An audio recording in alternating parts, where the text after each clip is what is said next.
अगर आपका blood pressure ज़्यादा पहले से रहा है तो फिर तो हम सेकंड ट्राइमेस्टर में आपके LFT, RFTs, आँखों का मुआयना, ECG ये सब कुछ कराएंगे, क्योंकि आपका ब्लड प्रेशर पुराना है और वो हमल की स्ट्रेस की वजह से आपके गुर्दों, जिगर, आपकी आँखों, आपके दिल पे असर कर सकता है, तो हम ये सारे टेस्ट पहले करा लेंगे। लेकिन अगर आपको नई ब्लड प्रेशर ज़्यादा होना शुरू हुआ है, पहले लो रहता था और अब हाई रहने लग गया है, तो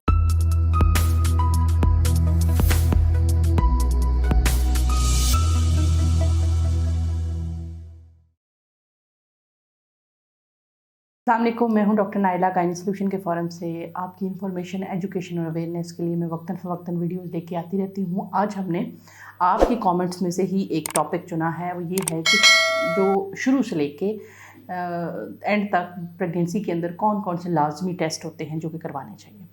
आप प्रेग्नेंट हो गई, आप डॉक्टर के पास गई, डॉक्टर ने आपको असेस किया और उसके बाद आपके बच्चे की सैक या हार्ट बीट वटेवर जिस स्टेज के ऊपर भी हैं, डॉक्टर ने वो किया। अल्ट्रासाउंड की डिटेल के लिए मैं वीडियो बना चुकी हूँ, आज सिर्फ हम ब्लड टेस्ट की बात करेंगे। तो सबसे पहले आपको एक अच्छी डॉक्टर असेस करती है। जैसे ही आप प्रेग्नेंट होते हैं तो आपके ब्लैडर के ऊपर यूट्रस का साइज़ बढ़ जाता है थोड़ा सा। जैसे यूट्रस का साइज़ बढ़ता है तो मसाने के ऊपर प्रेशर आ जाता है, जिसकी वजह से आपको बार बार यूरिन करना पड़ सकता है, आपको बार बार पेशाब की शिकायत हो सकती है। तो वो आपकी इस सिम्टम को असेस करती है कि क्या ये जो बार बार शिकायत है यूरिन की, ये आपको प्रेशर की वजह से हो रही है या इन्फेक्शन की वजह से हो रही है। जैसे ही आपकी प्रेग्नेंट होती है ना, तो एक बात मेरी याद रखें कि प्रेगनेंसी के अंदर आपकी इम्यूनिटी कम हो जाती है, आपका इम्यून सिस्टम को थोड़ा सा सुला दिया जाता है। उसकी क्या वजह है? जो बच्चा बना है उसमें 50% जेनेटिक्स आपकी है, लेकिन 50% आपके हस्बैंड की है, जो कि बॉडी के लिए अननोन है। बॉडी के इम्यून सिस्टम के लिए वो जीन्स नहीं हैं। तो बजाय इसके कि बॉडी उसके अगेंस्ट रिएक्ट करना शुरू कर दे, अल्लाह ताला की तरफ से ही जो इम्यून सिस्टम होता है उसको लो कर दिया जाता है। जब इम्यून सिस्टम लो होता है तो आपने अक्सर देखा होगा फ्लू की शिकायत लोगों को होना शुरू हो जाती है। आप जो पेशेंट आते हैं वो कहते हैं हमारा पेट ख़राब हो गया, हमें पेशाब के अंदर, तो बहुत सारे इन्फेक्शन उनको हो सकते हैं। They are prone to infection. इसलिए प्रेगनेंसी को इम्यूनो सप्रेसिव कंडीशन कहा जाता है कि इम्यूनिटीज़ के अंदर लो हुई होती है। पर्पज़ क्या है वो मैंने आपको बता दिया है। तो अब जब आप कि डॉक्टर के पास गए तो इनिशियल चेकअप में ही सबसे पहले तो आपसे अपना ब्लड ग्रुप कंफर्म करती है। अगर आपको कंफर्म ब्लड ग्रुप है तो वो उसको लिख लेती है। अगर आपके अंदर डाउट है तो वो डेफिनेटली उसको कंफर्म करेगी, क्योंकि एक कंडीशन होती है, अगर आपका नेगेटिव ब्लड ग्रुप हो तो उसमें अगर कोई ब्लीडिंग स्पॉटिंग आपको होती है तो हमें आपको LTD का कवर जो है वो देना पड़ता है, ताकि बच्चे का ब्लड ग्रुप, तो ज़ाहिर अभी हमें नहीं पता, अगर बच्चे का ब्लड ग्रुप भी नेगेटिव होगा तो फिर कोई मसला नहीं होगा, लेकिन अगर पॉजिटिव हुआ तो उसमें कुछ प्रॉब्लम्स हो सकते हैं। इस पर मैं एक अलग से वीडियो बनाऊँगी। तो सबसे पहले आपने अपना ब्लड ग्रुप कराना है। एक आपका CBC का टेस्ट किया जाएगा। CBC के टेस्ट के अंदर हम 3 चीज़ें मेन देखते हैं। एक तो हम ये देखते हैं कि आपकी HB पूरी है या नहीं है। अगर तो आपकी HB पूरी है तो फिर हम फर्दर कुछ भी नहीं देखते, लेकिन अगर आपकी HB कम है तो फिर हम बहुत सारे, उसमें MCH होता है, MCHC होता है, MCV होता है, वो हम देखते हैं कि अगर HB कम है तो उसकी वजह क्या है, क्यों कम है। दूसरी बात प्लेटलेट हम प्रेगनेंसी में देखते हैं, क्योंकि प्लेटलेट कम है तो ब्लीडिंग का रिस्क हो सकता है और ये हो सकता है हमल के साथ साथ मज़ीद कम होते जाए। एक उसको हम नोट डाउन कर लेते हैं। और TLC काउंट में होता है कि इन्फेक्शन तो नहीं है बॉडी के अंदर। नॉर्मली प्रेगनेंसी में 14 इवन 16 तक TLC काउंट देखा गया कि नॉर्मल है, लेकिन हम 14 तक नॉर्मल रखते हैं कि अगर इससे ज़्यादा है तो उसका मतलब आपकी बॉडी के अंदर कोई इन्फेक्शन चल रहा है। तो आपके सिंपल ब्लड ग्रुप हो गया, CBC हो गया और एक पेशाब का टेस्ट हो गया, जिसमें कि इस टाइम पे जो हम ये टेस्ट करा रहे हैं वो सिर्फ और सिर्फ आपकी जो है वो इन्फेक्शन को देखने के लिए है। या अगर आपको गुर्दों का कोई मसला है तो हम उसमें गुर्दों में प्रोटीन खारिज होने के मसले को भी देखते हैं, यूरिन के अंदर प्रोटीन भी देखते हैं कि कितनी आ रही है कितनी नहीं है। ये बेसिक से 2-3 टेस्ट हैं जो आपके फर्स्ट विज़िट पे होंगे और उसके बाद आपको रीअश्योर कर दिया जाएगा। जैसे ही आपका फर्स्ट ट्राइमेस्टर एंड होता है, सेकंड ट्राइमेस्टर शुरू होता है, यानी 12 हफ्ते से अब आपका ऊपर जाना शुरू हो गया है। तो अब फिर आपकी डॉक्टर जो है वो एक दफ़ा 16 हफ्ते पे CBC का टेस्ट करा के देखेगी कि अगर तो आपकी HB अबव दैन नॉर्मल है, नॉर्मल से अच्छी है, तो फ़ौरन से आपको आयरन के सप्लीमेंट्स देने की ज़रूरत नहीं होती है, क्योंकि इस वक्त बहुत ज़्यादा मतलब उल्टी मतली का दिल हो रहा होता है। तो अगर हम फ़ौरन से 13-14 हफ्ते पे आपको आयरन देना शुरू कर देंगे तो इससे मज़ीद मतली ख़राब हो जाएगी। हम आपको आयरन रिच फूड का बता देते हैं और वेट करते हैं। लेकिन अगर आपकी HB लो है, लो के भी बहुत सारे कैटेगरीज हैं। वेरी लो यानी 6 से नीचे है तो फिर तो हमने आपको ब्लड लगाना है, अगर नहीं लगाएंगे तो मिसकैरेज हो सकता है, बच्चे की ग्रोथ कम हो सकती है, वक्त से पहले दर्दें लग सकती हैं, इन्फेक्शंस हो सकते हैं आपको बहुत ज़्यादा। अगर आपकी 8 तक है यानी 6 से ऊपर है और 6 to 8 के दरमियान है तो ये आती है एक तो वेरी सीवियर हो गया जो 6 से भी नीचे है, ये क्या आती है सवेयर में एनीमिया में आती है। सवेयर एनीमिया के अंदर जो है वो हम देख लेते हैं कि अगर तो पेशेंट बहुत ज़्यादा सिम्टोमेटिक हो रहा है यानी उसको सांस चढ़ रही है, उसको थकावट बहुत ज़्यादा है ये, तो उसको हम क्या करते हैं कि हम ब्लड ही देते हैं, ब्लड ही ट्रांसफ्यूज़ करते हैं। लेकिन अगर उसको इतने ज़्यादा सिम्टम्स नहीं है तो उसको हम आयरन की ट्रांसफ्यूजन भी दे सकते हैं। लेकिन पहले हमें देखना है कि थैलेसीमिया तो नहीं है पेशेंट को, अगर पेशेंट थैलेसीमिक हो तो उसको आयरन नहीं दिया जा सकता, उनको ब्लड ही देना होता है। थैलेसीमिया की बहुत कम रेशो है, मोस्टली जो होते हैं वो आयरन डेफिशिएंसी एनीमिया ही होता है, तो उनको हम क्या कहते हैं कि आयरन की सप्लीमेंटेशन कर देते हैं in form of injections. Oral form में नहीं काम करेगी, इंजेक्शंस हम दे देते हैं कम से कम 500 मिलीग्राम की लोडिंग डोज में हम दे देते हैं ताकि उसकी HP कम से कम जो है वो कमिंग 4, 5, 6 मंथ्स के अंदर जो है वो 10 तक चली जाए। लेकिन अगर उसकी HP 8 से कम है, 8 से 10, 8 से ज़्यादा है यानी 8-10 की रेंज में है, तो फिर हम क्या करते हैं कि उसको ओरल दवाइयाँ देना शुरू कर देते हैं और उसको इनकरेज करते हैं कि वो आयरन रिच फूड खाए और उस लिहाज से उसको लेके चलना शुरू कर देते हैं। इसके बाद सेकंड ट्राइमेस्टर में आपकी डॉक्टर आपकी एक सिंपल रैंडम सी शुगर चेक कर सकती है, BSR का चेक करवा सकती है। उसका मकसद ये है कि ये देखना अगर आप पहले से डायबिटिक हैं तो फिर तो आपको डॉक्टर जाहिर है कि HbA1c प्रेगनेंसी से पहले भी देखेगी, शुगर उस टाइम पे भी देखेगी। लेकिन अगर आप प्रेगनेंसी में आपको शुगर नहीं है, पहले से शुगर नहीं है, तो फिर एक दफ़ा सेकंड ट्राइमेस्टर में आपका शुगर का टेस्ट होगा। सिंपल BSR के नाम से टेस्ट होता है, वो रैंडम शुगर चेक कर लेते हैं कि कहीं आपकी शुगर बहुत ज़्यादा शूट तो नहीं कर रही। 90% केसेस में शुगर लो ही होती है, लेकिन अगर ज़्यादा होगी तो उससे हमें पता चल जाएगा सेकंड ट्राइमेस्टर में।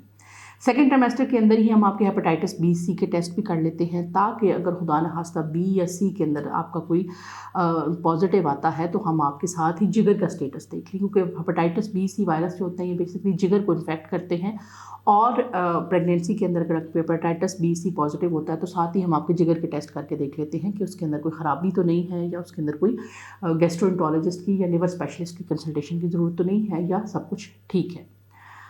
अब आपका हेपेटाइटिस B-C का टेस्ट भी हो गया, शुगर का टेस्ट भी हो गया, CBC का भी है, ब्लड ग्रुप हमें ऑलरेडी से पहले से आपको पता है। अब क्या होता है कि अगर आपका सेकेंड ट्राइमेस्टर के एंड पे जाके, सेकेंड ट्राइमेस्टर का एंड होता है तकरीबन ऑलमोस्ट 26-28 वीक्स के ऊपर, सेकेंड ट्राइमेस्टर के एंड के ऊपर अगर आपकी फैमिली हिस्ट्री हो शुगर की या आपका BMI बहुत ज़्यादा है, आप मोटे हैं, तो वहाँ पे जाके आपका एक OGTT का टेस्ट होता है।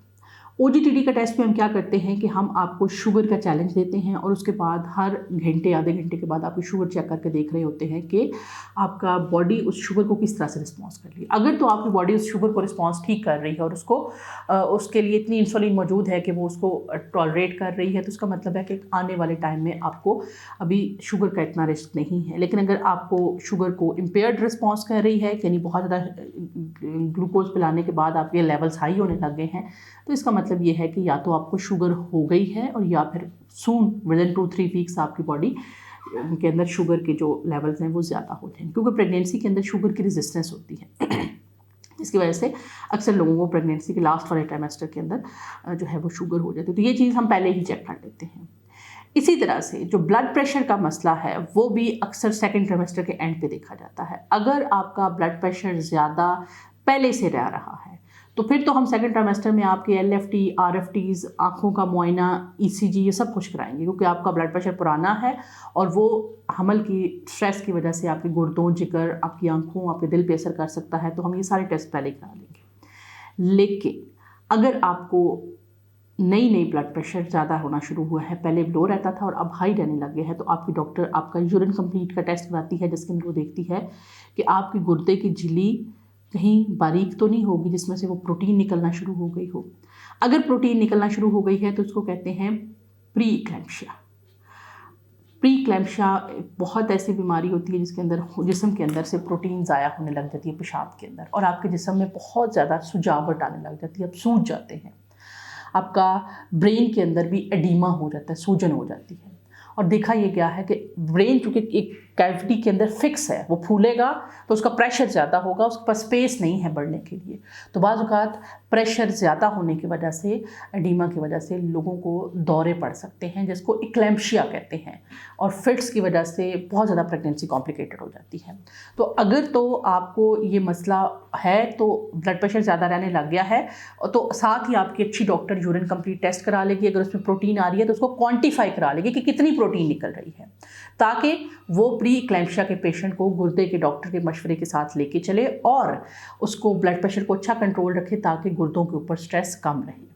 अगर आपके गुर्दों में से प्रोटीन निकलना शुरू हो गई है, आपको प्री इक्लेम्शिया हो गया है, तो आपके बच्चे के अंदर कॉम्प्लिकेशंस का रिस्क बहुत ज़्यादा है। यानी आपके बच्चे की ग्रोथ कम हो सकती है, आवल फट सकती है, ब्लड प्रेशर शूट कर सकता है, दिमाग की नस फट सकती है।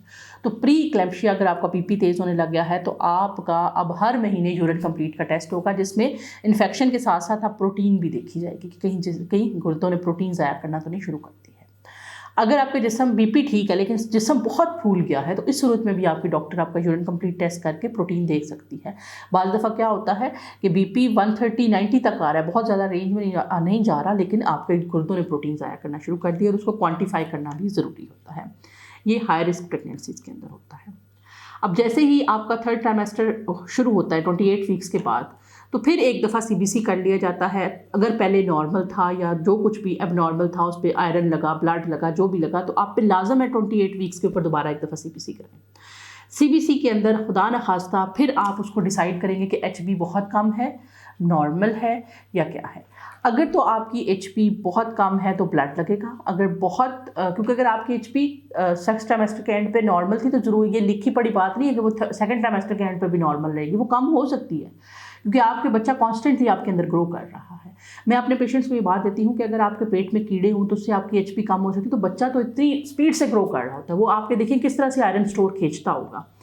तो 28 हफ्ते पे जो आपका ब्लड टेस्ट है वो बहुत इंपॉर्टेंट है। कुछ लोग 30 वीक्स पे करा लेते हैं, कुछ लोग 32 वीक्स पे करा लेते हैं। इसकी वजह क्या है कि अभी आपके पास टाइम है, आप ब्लड भी लगा सकते हैं, आप बहुत अगर कमी है तो, वरना आयरन की बहुत अच्छी अच्छी ट्रांसफ्यूजन्स आ गई हैं। पहले वीनोफर अच्छा था, अब उसके अलावा फेरेंजेक्टर, बहुत अच्छी अच्छी फॉर्म्स ऑफ आयरन आ गई हैं, जो कि 1 या 2 डोजेज अगर हम आपको देंगे तो जब तक आपकी डिलीवरी होनी है आपकी एचबी 11 तक चली जाएगी, बशर्ते कि आप थैलेसीमिया माइनर के पेशेंट नहीं हैं। थैलेसीमिया माइनर के पेशेंट को ओरल आयरन तो दिया जा सकता है, लेकिन उनको इंजेक्टेबल फॉर्म में आयरन नहीं दिया जा सकता, क्योंकि ये आयरन जो होता है वो उनके गुर्दों के अंदर डिपॉजिट होकर, उनके लिवर के अंदर डिपॉजिट होकर उनको नुकसान पहुंचा सकता है। अच्छा, तो अब आपका 28 से 32 वीक तक आपके फिर से ब्लड टेस्ट होंगे आपके, जिसमें सीबीसी होगा, यूरिन कंप्लीट का टेस्ट। अगर पहले अभी तक आपको शुगर या ब्लड प्रेशर का मसला नहीं हुआ तो बार बार कराने की ज़रूरत नहीं है। अगर आपको पेशाब में इन्फेक्शन महसूस होगा तो आपकी डॉक्टर कराएगी। अब ये वो टाइम है जिसके अंदर आपकी बॉडी की इम्यूनिटी कम है और इन्फेक्शन पीक्स पे आपको विजाइनल इन्फेक्शंस भी हो सकते हैं। अगर आपको विजाइनल डिस्चार्ज महसूस होगा, आप डॉक्टर के पास जाएंगे, उसने कुछ लोग एम्पेरिकल ट्रीटमेंट दे देते हैं कि यानी कि बगैर टेस्ट करवाए मेडिसिन दे के देख लेते हैं, उससे मोस्टली ठीक हो जाता है। लेकिन अगर नहीं ठीक हो रहा तो एक दफ़ा आप हाई विजाइनल स्वैब HVS करवाना लाजम है। इसके अंदर आपकी डॉक्टर आपका वजाइनल टेस्ट करती है और उसके बाद उसको लैब पे जाकर टेस्ट किया जाता है कि कौन सा जरासीम है, और उस जरासीम के ऊपर मुख्तलिफ मेडिसिन डाल के उसकी ग्रोथ देखी जाती है कि किस दवाई से उसकी ग्रोथ रुक गई है। और वो सारी मेडिसिन वो होती हैं जो कि प्रेगनेंसी के अंदर सेफ़ होती हैं, जिससे उसकी ग्रोथ रुक गई है वही मेडिसिन हम पेशेंट को दे देते हैं। क्योंकि अगर टाइमली इसका ट्रीटमेंट ना किया जाए तो देखा ये गया है कि ये वक्त से पहले पेन्स लगा देती है, ये इन्फेक्शन यहाँ से बच्चे की मेम्ब्रेन्स तक चल जाता है और वक्त से पहले बच्चे की पानी की थैली लीक हो सकती है। और अगर बच्चा पैदा हो जाता है तो उसको अर्ली ऑनसेट सेप्सिस हो सकता है, यानी पैदा होते साथ ही उसके जो अज़ा हैं उनको इन्फेक्शन हो सकता है और इससे बच्चे के ऊपर बहुत बुरे असरात मुरतब हो सकते हैं।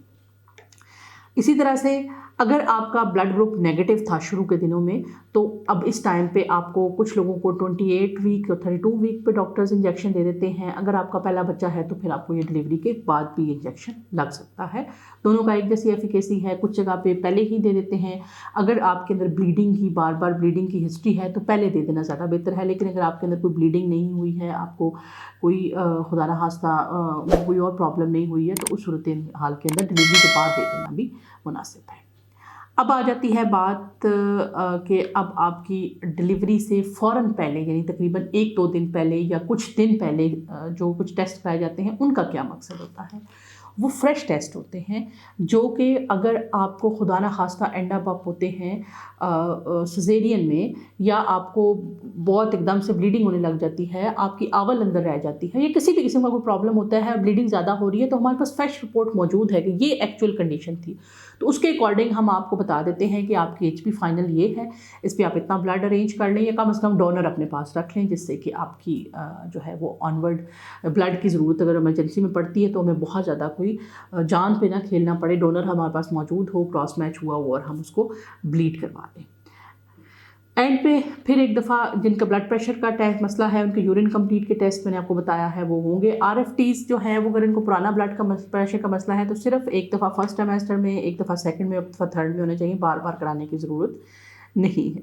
तो ये तो थे कुछ इंपॉर्टेंट ब्लड टेस्ट जो कि आपके होने चाहिए प्रेगनेंसी के अंदर। इसमें कोई बहुत कॉम्प्लिकेटेड चीज़ें नहीं हैं, बहुत सादी सादी चीज़ें मैंने करके बताई हैं। जो बहुत स्पेशल किस्म के कुछ टेस्ट हैं, कूम टेस्ट, ये वो हर किसी को नहीं चाहिए होते हैं, वो इसलिए मैंने उसको मेंशन ही किया है। तो उम्मीद है कि आपको समझ आ गई होगी। इसके बारे में कोई क्वेश्चन क्वेरी हो तो आप मज़ीद बता सकते हैं, इंशाल्लाह मैं आपको फर्दर गाइड कर दूँगी। मिलते हैं इंशाल्लाह नेक्स्ट किसी वीडियो में, तब तक के लिए अल्लाह हाफ़िज़।